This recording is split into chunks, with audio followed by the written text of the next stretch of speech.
قوم لاشاری تھے۔ بلوچ قوم میں رند کے بعد جو بڑی طاقت تھی وہ لاشاری تھے۔ لاشاری بہادری اور جرت میں کسی حساب سے رندوں سے کم نہ تھے۔ اس وقت لاشاریوں کی سرداری میر نوز بندک کے سپرد تھی اور رندوں کے سربراہ میر شیخ تھے۔ ان کے دور میں مکران میں بلوچ قوم کے ریوڑ چڑھتے پھرتے۔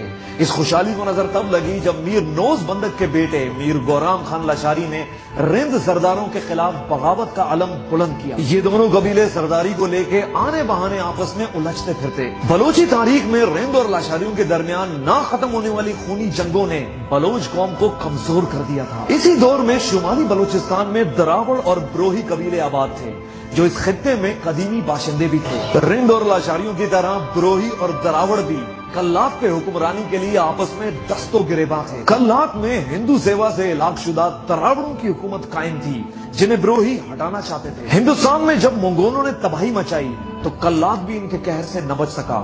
منگول جیسے کہ ان کا دستور تھا دراوڑوں کے بوڑھے بچے اور عورتوں کو تلوار کے گھاٹ اتار دیا اور نوجوانوں کو چن چن کے مارا۔ میر کمبر خان میروانی بروہی قوم کا سردار تھا جس نے موقع دیکھ کر منگولوں کا ساتھ دیا اور دراوڑوں کو کلات سے مار بھگایا۔ ادھر شمالی بلوچستان میں میر نوز بندک کی وفات کے بعد لاشاری میر گورام خان کی سربراہی میں رندوں کے خلاف متحرک ہو گئے۔ ادھر میر کمبر خان کلات پہ قبضے کے بعد رند اور لاشار کو فتح کر کے تمام بلوچ قبائل کا سردار بننا چاہتا تھا۔ میر شیخ نے کافی چاہا کہ رند اور لاشاری مل کر بروہیوں کا مقابلہ کریں، لیکن میر شیخ رند اور لاشاریوں کے مابین جنگی جنون کا مقابلہ نہ کر پایا۔ حالات کی نزاکت کو دیکھتے ہوئے میر شیخ نے اپنا سامان لپیٹا اور مکران سے مشرق آوران کی جانب نقل مکانی کرنے لگا۔ ناظرین، آوران کوہ مکران میں ایک مقام ہے جہاں ہوا بہت تیز سے چلتی ہے۔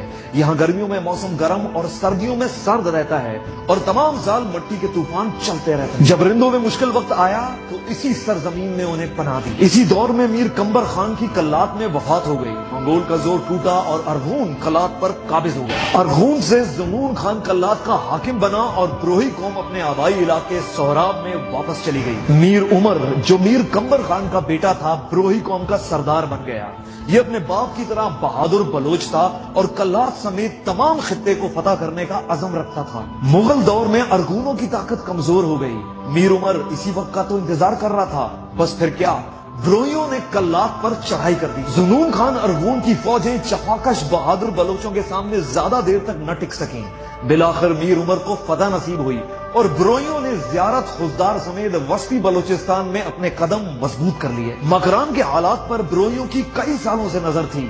رند اور لاشاریوں کے درمیان پھوٹ سے فائدہ اٹھاتے ہوئے میر عمر نے مکران پر حملہ کر دیا۔ فاتح قبیلے نے رند اور لاشاریوں کے مال و متاع کو لوٹ لیا۔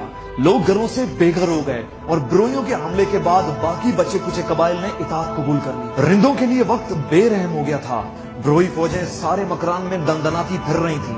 انہیں میر شیخ کی تلاش تھی۔ رند قوم اپنے بقا کی جنگ لڑ رہی تھی اور وہ 3 سال سے اشال آوران میں خود کو چھپائے رہے۔ ایک طرف کلاتی فوجیں تھیں، دوسری طرف آوران کی گرد آلود آندیاں، اور تیسرا انہیں شاید یہ خوف تھا کہ کہیں لاشاری بروہیوں سے مل نہ جائیں۔ دوستو، رند لاشار بروہی دراوڑ یا پھر بروہی اور رندوں کے درمیان لڑائیاں اپنی سلطنت کو وسعت دینے کے لیے نہ تھیں، بلکہ بلوچ کو آگے بڑھتا نہیں دیکھ سکتا تھا۔ بلوچوں کی قسمت تب بدلی جب 15ویں صدی میں بلوچ قوم کے رند قبیلے میں میر چاکر خان کی پیدائش ہوئی۔ یہ میر شیخ کا بیٹا تھا۔ 5 قبیلوں میں اس کی ٹکر کا کوئی شمشیر زن نہ تھا۔ اس کی بہادری، شجاعت اور ذہانت کے سب قائل تھے۔ میر چاکر خان نے اپنی قائدانہ صلاحیتوں سے بلوچی نظریے کو اجاگر کیا۔ بلوچی روایات، خودداری، بہادری، قومی تشخص، بزرگوں کی قربانیاں، اصولوں کی پاسداری، قومی یکجہتی، حتیٰ کہ میر چاکر خان کے لبوں سے نکلی ہر بات رند اور لاشاریوں کے دلوں میں تیر ہوتی گئی۔ رند اور لاشار میں 1000 اختلافات سہی، مگر وہ کسی اور قوم کو خود پر مسلط ہونے نہیں دے سکتے تھے۔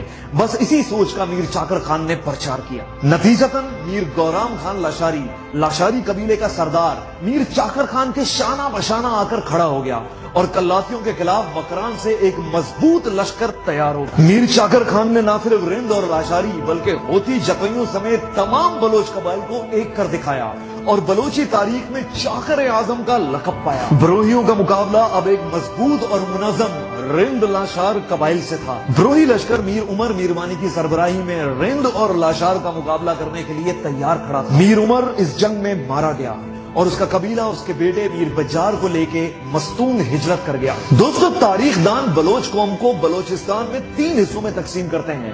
ایک سلیمانی بلوچ جو شمالی بلوچستان میں جہاں دراوڑ آباد ہوئے، ایک جنوبی بلوچستان جہاں رند اور لاشار قبائل آباد ہوئے، اور ایک وسطی بلوچستان جہاں بروہی قوم آباد ہوئی۔ رند اور لاشاریوں نے میر عمر کے خلاف جو اتحاد بنایا تھا وہ بروہیوں کی شکست کے ساتھ ٹوٹنا شروع ہو گیا۔